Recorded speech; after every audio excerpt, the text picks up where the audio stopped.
Hello and welcome to Cultivated by Cat. I created this channel as a peaceful place where you can unplug, relax, and just breathe. In a world that rarely slows down, it's okay to pause.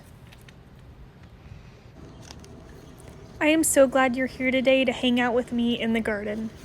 A little bit about me is my name is Kat and I have been gardening for 2 years and this is my 3rd year. I am not an expert and I'm here so we can learn together. In this video, we will chat about what's currently going on in my garden. Like for example, right now I am showing you my store-bought seedlings.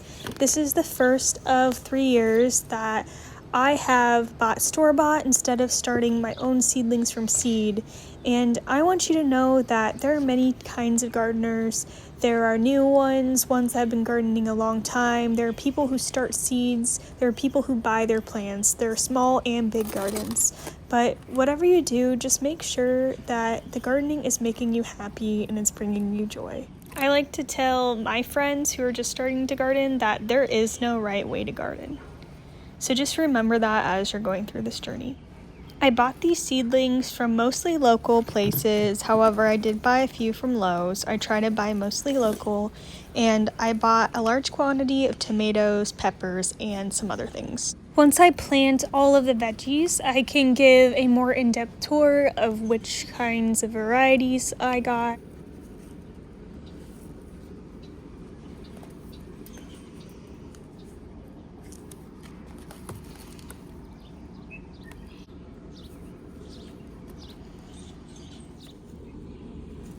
Today I'm planting some onion sets. I decided to do some red, some yellow, and some white. I tried to grow onions last year, but I didn't have any luck, so I'm trying again this year. As you can see in the box I'm going to plant them in, there's actually still some onions that are growing from last season. I wanted to show you some of the other boxes that I plan on planting items in. I have 2 4x8 boxes.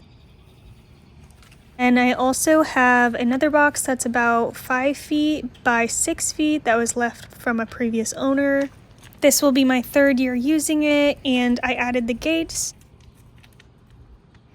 There are already some perennials like rhubarb.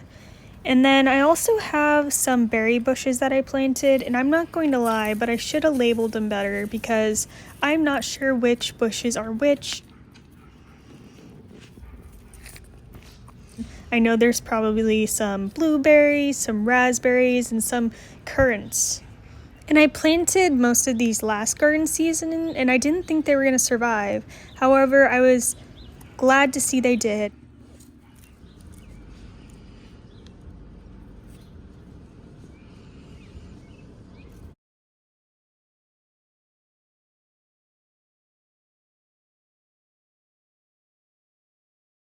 As you can see, some of them are already sprouting, and the pointy part is what is going to be pointing up.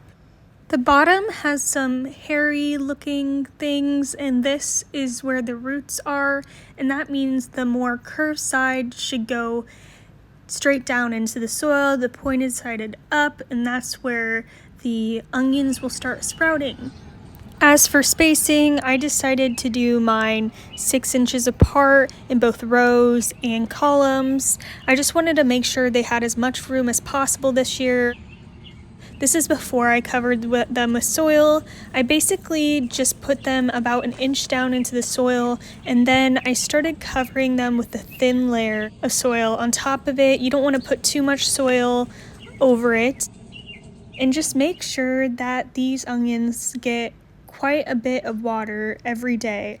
Because from the research I've done, onions are not very hard to grow. They just need about 1 inch of water a week, and they might need some nutrients and fertilizer as the season goes on because they are heavy feeders, which means they need a lot of nutrients in order to grow big. And there are 3 ways you can grow onions, either from seed, from sets, which is what I did, or you can do starts like a normal tomato start you might buy at the store.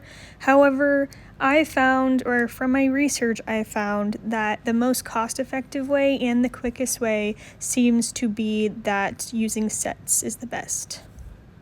I also wanted to give a little more background on why onions didn't work for me last year, and this is most likely because 1, I didn't water consistently enough, and 2, I also didn't give them enough space. I tried to plant them with too many other crops. So I would say just make sure to give them enough water and give them enough space. Throughout the summer, I'll make sure to give plenty of updates as my garden continues to grow. And I also wanted to add that for my raised beds, which most of them I built myself, I did do a refresher with garden soil and some compost, which I am showing right here. If you have more questions about this, please let me know.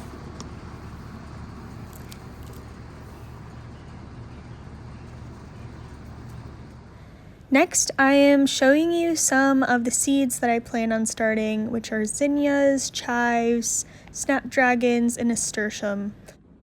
I need to clean out this area really quick, so I pulled out some weeds and then I applied a loose layer of soil.